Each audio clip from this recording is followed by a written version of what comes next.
بسم اللہ الرحمن الرحیم۔ السلام علیکم بچوں، کیسے ہیں آپ سب؟ امید ہے آپ سب خیر خیریت سے ہوں گے۔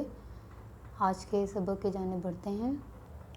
آج آپ کے سلیبس کا 8واں ہفتہ ہے اور سبق نمبر ابھی ہمارا 4 ہی چل رہا ہے، جس کا پہلا دن ہے آج ہمارے 8ویں ہفتے کا۔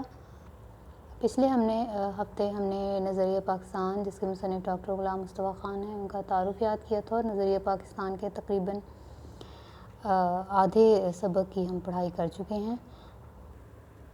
اور پچھلے جو ہمارے جو لیکچرز چل رہے تھے، اس میں ہم نے جو چیز آپس میں جس بارے میں گفتگو کی تھی، وہ زمانی لحاظ سے مغلیہ سلطنت کے آغاز سے لے کر قیام پاکستان کی جدوجہد تک کے جتنے تاریخی واقعات تھے، جس طرح سے ڈاکٹر صاحب نے یہ مضمون لکھا ہے، اس سب پر گفتگو کی تھی۔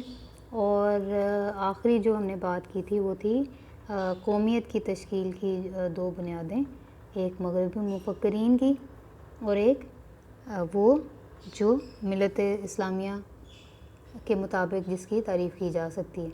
لیکن آج کا سبق شروع کرنے سے پہلے اس کے مقاصد پر بیٹا گفتگو کر لیں۔ سب سے پہلے تو اب یہ سبق مکمل طور پر بڑھ رہا ہے نظریہ پاکستان کی جانب۔ یہ وہ ساری گفتگو ہو چکی ہے جس کی وجہ سے جو بنیاد بنی نظریہ پاکستان کی، یعنی وہ تمام محرکات جو پاکستان کے نظریے کی بنیاد بنے، اور پھر تشکیل پاکستان کے مقاصد سے آپ واقفیت حاصل کریں گے کہ پاکستان کی تشکیل کے مقصد کیا تھا۔ اس زمانے میں ہندوستان میں بسنے والے مسلمان جو ہیں وہ انہوں نے کیا محسوس کیا۔ لیکن اس سب سے پہلے اب ہمارا تقریباً آخری صفحہ رہ گیا۔ میں آپ کو کچھ الفاظ معنی بتا دیتی ہوں، جو مختصر سے کچھ میں بتا دوں گی، کچھ آپ لکھ لیجیے، اس کے بعد ہم اس کی پڑھائی شروع کرتے ہیں۔ اچھا جی، کچھ الفاظ ایسے ہیں جس کے معنی میں آپ کو بتا دیتی ہوں، جو کچھ ہیں آپ اپنے لغت سے دیکھ لیجئے گا، ٹھیک ہے؟ پیچھے فرہنگ ہے آپ کے، وہاں سے دیکھ لیجئے گا الفاظ معنی، کچھ آپ نے دیکھ لینے، یاد کرنے۔ ذہن نشین، یاد رکھنا، اخوت، بھائی چارہ، مساوات، برابری، عدل، انصاف، دیانت، سچائی، مفاد، فائدہ، عظمت کردار، عزت نفس یا خودی، فروغ، بڑھانا، ترویج، اشاعت، قیادت، رہنمائی، اتحاد، متحد یا اتفاق، عمل پہ ہم کہتے ہیں بیٹا مسلسل کوشش کو، گروہ بندی، فرقہ پرستی۔ اچھا جی، یہاں تک ہم پڑھ چکے تھے کہ اسلامی جو قومیت ہے وہ مسلمانوں کی نظریاتی قومیت ہے۔ یہاں سے میرے پاس صفحہ نمبر 24 ہے، آپ دیکھ لیجئے گا۔ یہاں سے ہم شروع کریں گے کہ ڈاکٹر صاحب کہتے ہیں ہمیں اس بات کو بھی اچھی طرح ذہن نشین کر لینا چاہیے، یعنی یاد رکھنا چاہیے کہ نظریہ پاکستان میں اسلامی زندگی اور قدروں کا تصور بنیادی حیثیت رکھتا ہے۔ اب یہاں پر انہوں نے کچھ خصوصیات بتائی ہیں جس سے نظریہ پاکستان کو فروغ دیا جا سکتا ہے۔ وہ کہتے ہیں اخوت، مساوات، عدل، دیانت، خدا ترسی، انسانی ہمدردی اور عظمت کردار کے بغیر نظریہ پاکستان کو فروغ نہیں ہو سکتا۔ اب یہ جو خصوصیات ہیں، یہ آپ سے مختصر سوال بھی آ سکتا ہے اس طرح سے کہ کن خصوصیات کے بغیر نظریہ پاکستان کو فروغ نہیں دیا جا سکتا، یا نظریہ پاکستان کو فروغ دینے کے لیے کون سی خصوصیات اپنانا لازم ہے۔ تو پھر اس کے جواب میں آپ یہ پھر ساری خصوصیات لکھیں گے جس سے ہم نظریہ پاکستان کو فروغ دے سکتے ہیں۔ وہ کہتے ہیں کہ نظریہ پاکستان کا مقصد محض ایک حکومت قائم کرنا نہیں تھا، کیونکہ مسلمانوں کی حکومتیں ایشیا اور افریقہ میں پہلے سے موجود تھیں۔ یعنی صرف یہ نہیں کہ آپ نے ایک اپنی حکومت قائم کرنی ہے جو وہاں پہ رہنے والے مسلمان ہیں، بلکہ نظریہ پاکستان کا مقصد یہ تھا کہ اسلامی اصولوں کی ترویج و اشاعت اور اہل عالم کے لیے مثالی مملکت کا نمونہ فراہم کرنا ہے۔ یعنی پاکستان کے حصول کے لیے جو نظریہ بنایا گیا، اس کا مقصد یہ تھا ایک ایسی ریاست جہاں پر اسلامی اصولوں کی اشاعت ہو، اسلامی اصول اپنائے جائیں، انہیں بڑھایا جائے، اور پوری دنیا کے لیے ایک مثالی ریاست کا ایک ماڈل یعنی نمونہ آپ فراہم کریں۔ پاکستان قائم کرنے کا فیصلہ ہندوؤں کو بہت ناگوار گزرا۔ انہوں نے پوری کوشش کی کہ یہ مملکت قائم نہ ہونے پائے۔ ان کے پاس دولت اور طاقت تھی، پھر آپ کو پتہ ہے کہ ان کے پاس انگریزوں کا ساتھ بھی تھا۔ جب آپ مطالعہ پاکستان کے جو پہلے 2 چیپٹرز ہیں، جو باب ہیں، آپ بچے 9th میں پڑھ کے آ چکے ہیں، تو اس میں بڑی تفصیل سے بتایا کہ ہندوؤں کا اور انگریزوں کا کس طرح سے گٹھ جوڑ تھا اور کس طرح سے ان کی اکثریت تھی۔ دیکھیں نا، جنوبی ایشیا میں ان کی اکثریت تھی، لیکن چونکہ قیام پاکستان کا مطالبہ حق اور انصاف پر مبنی تھا، اس لیے حکومت برطانیہ کو مجبور ہونا پڑا اور بیٹے سب سے جو بڑی بات تھی، مجبور کیوں ہوئے کہ قائد اعظم محمد علی جناح کی پرخلوص قیادت، مسلمانوں کی یقین، اتحاد اور عمل پیہم کی وجہ سے 14 اگست 1947 کو پاکستان معاہدے وجود میں آ گیا۔ بیٹا قائد اعظم کی رہنمائی اگر اس دور میں مسلمانوں کو میسر نہ آتی تو پاکستان کا قیام عمل میں نہیں آ سکتا تھا، یہ نہیں ہو سکتا تھا۔ ان کی شخصیت کے اندر عمل اور خلوص اور ان کا یقین اور ان کی شخصیت کا ایک تاثر، ان کی ایمانداری اور مسلمانوں کا ان کے اوپر جو آپ سمجھیے جو بھروسہ تھا کہ ان کی قیادت کے نیچے پورے برصغیر کے مسلمان اکٹھے ہو گئے تھے، تو اس وجہ سے حکومت برطانیہ کو مجبور ہو گئے پاکستان کا مطالبہ تسلیم کرنا پڑا تھا۔ اب ڈاکٹر صاحب نے یہاں سے بات جو ہے نا اس کو، اب پاکستان تو بن گیا ہے، اب کرنا کیا ہے آگے کا رخ؟ وہ کہتے ہیں پاکستان نے اپنے قیام سے یعنی جب سے بنا اب تک بڑی ترقی کی ہے اور اس کا شمار دنیا کے اہم ملکوں میں ہوتا ہے۔ اگر ہم یہ چاہتے ہیں کہ پاکستان اور زیادہ ترقی کرے اور ہمیشہ ترقی کرے تو ہمیں نظریہ پاکستان کو ہر وقت پیش نظر رکھنا پڑے گا۔ اس کی بدولت ہم پاکستان کو زیادہ مستحکم اور شاندار بنا سکتے ہیں۔ یعنی ہر وقت آپ نے یہ چیز یاد رکھنی ہے کہ ملک کیوں بنایا گیا تھا، اس کے اصول کیا تھے، اس کے لیے کن کن آرزوؤں پر مبنی جو ہے ہم نے یہ ریاست حاصل کی تھی اور کس طرح سے ہم نے اس پر ہمیشہ عمل کرنا ہے، تو ہی ہم ملک کو ترقی دے سکتے ہیں۔ اچھا، یہ سارا پیراگراف جو ہے بیٹے تشریح کے لیے بڑا اہم ہے، جو آخری ہے، ٹھیک ہے۔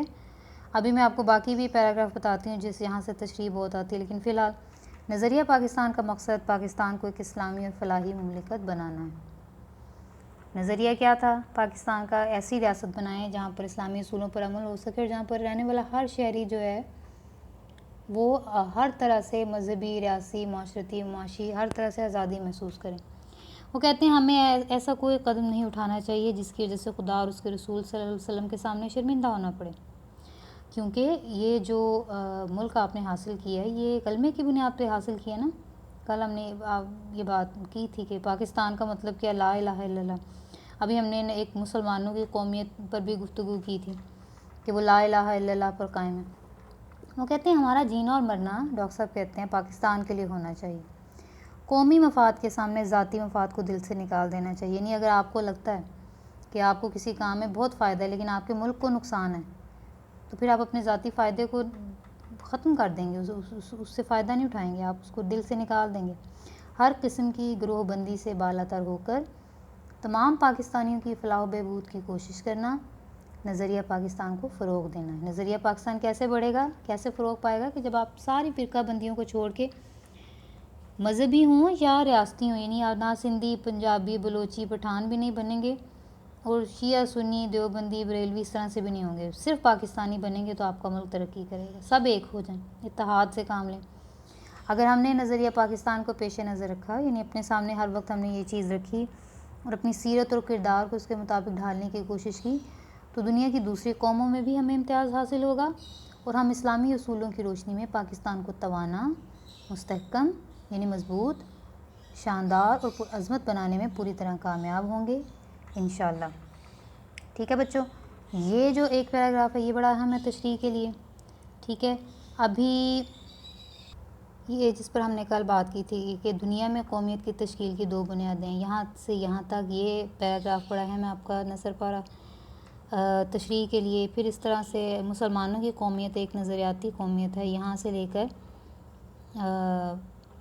تقریباً یہاں تک جداگانہ وطن کا مطالبہ کیا نہیں جکڑی ہوئی تھی، ٹھیک ہے، یا یہاں تک بھی آپ کر لیں اس کو۔ یہ بھی جو اقتباس ہے یا نثر پارہ تشریح کے لیے بڑا اہم ہے۔ اچھا جی، پڑھائی تو ہماری ختم ہو گئی ہے۔ اب آپ نے یہ بات یاد رکھنی ہے کہ امتحانی نقطہ نظر سے یہ آپ کا مضمون بڑا اہم ہے، ٹھیک ہے۔ صنف ادب کے اعتبار سے نظریہ پاکستان ایک مضمون ہے، یہ میں نے آپ کو پہلے بھی بتایا تھا۔ اس میں سے آپ کو لازمی تشریح کے لیے بھی کوئی نہ کوئی اقتباس آ جاتا ہے، مختصر سوال جواب اس میں سے بہت آتے ہیں، MCQs بہت سارے بن کر آتے ہیں۔ ان کے جو سن میں نے آپ کو بتایا تھا یا تاریخی جو واقعات ہیں وہ آپ نے بہت پیش نظر رکھنے ہیں۔ ابھی آج کے لیے ہم اس کے جو مختصر سوال جواب ہیں نا بیٹے وہ شروع کرتے ہیں۔ اچھا جی، اس سے پہلے کہ میں آپ کو مختصر سوالات کے ہم جوابات پر گفتگو کریں، یہ بات آپ کے پیش نظر ہونی چاہیے کہ آپ کے جو جواب ہیں وفاقی جو آپ کی جو فیڈرل بورڈ کی پالیسی کے مطابق 3 سے 4 جملوں سے لائنوں سے زیادہ نہیں ہوتے، بہت زیادہ بڑھ جائیں تو 5 اس سے زیادہ 5 لائنیں آپ کی بیٹا زیادہ سے زیادہ ہوتی ہیں، اس سے زیادہ نہیں آپ جا سکتے، ٹھیک ہے۔ اب پہلا سوال ہے، شروع کرتے ہیں بیٹے، مسلمانوں کو اپنے دینی معاملات میں اپنی آزادی کب ختم ہوتی نظر آئی؟ یہ بالکل شروع میں جب ہم نے اکبر بادشاہ کی وہ پالیسی پڑھی تھی کہ مسلمان جو ہیں اکبر بادشاہ کے دور میں اس کی جو بے جا رواداری اور ملکی سیاست میں ہندوؤں کے عمل دخل کی وجہ سے ملک میں کافرانہ طور طریقے اس قدر رائج ہو گئے تھے کہ مسلمانوں کو اپنے دینی معاملات میں بھی اپنی آزادی ختم ہوتی نظر آئی۔ بس اس طرح کا اس کا آپ نے جواب لکھ لینا ہے۔ سلطان ٹیپو اپنی جدوجہد میں کیوں کامیاب نہ ہو سکا؟ سلطان ٹیپو نے اپنی جدوجہد کامیاب بنانے کے لیے نہ صرف ہندوؤں بلکہ انگریزوں سے بھی مقابلہ کیا، بلکہ فرانس، ترکی اور جرمنی نہیں، افغانستان، ترکی اور فرانس کو بھی اپنے ساتھ ملانے کی کوشش کی، لیکن ان کے اپنے سرداروں نے ان کا ساتھ نہ دیا اور اس غداری کے سبب وہ اپنی جدوجہد میں کامیاب نہ ہو سکے، ٹھیک ہے جی۔ تحریک خلافت کیوں شروع کی گئی تھی؟ اب یہ جب ہم نے پڑھا تھا تو یہ بڑا تفصیلی سوال ہے۔ اب آپ نے اس کو بیٹے اپنے الفاظ میں مختصر کر کے لکھنا ہے کہ پہلی جنگ عظیم میں جب ترکی نے ساتھ دیا جرمنی کا اور مسلمانوں نے تو انگریزوں نے اس کے لیے بغض اپنا رکھنے کے لیے یہ ہندوستان کے مسلمان جو ہیں ان سے بدلہ لینے کے لیے ترکی کی سلطنت کے ٹکڑے ٹکڑے کر دیے، اور اس رد عمل کے طور پر بر صغیر میں تحریک خلافت شروع کی گئی۔ اب اس کو ہر بچہ، کیونکہ یہ بڑا تفصیل سے واقعہ لکھا ہے نا، تو اس کو مختصر کر کے ہر بچہ اپنے طریقے سے لکھتا ہے، تو آپ کوشش کیجیے گا کہ بہت زیادہ بھی اس کو 4 سے 5 جملوں میں نا آپ مختصر کر دیجیے گا، ٹھیک ہے۔ اب یہ بڑا مختصر سا سوال ہے، علامہ اقبال رحمۃ اللہ نے مسلمانوں کے لیے ایک الگ وطن کا مطالبہ کب اور کہاں کیا؟ تو علامہ اقبال نے مسلمانوں کے لیے الگ وطن کا مطالبہ سن 1930 میں الہ آباد میں اپنے خطبے میں کیا۔ تو بیٹا آج کے یہ 4 سوال آپ کے لیے کافی ہیں۔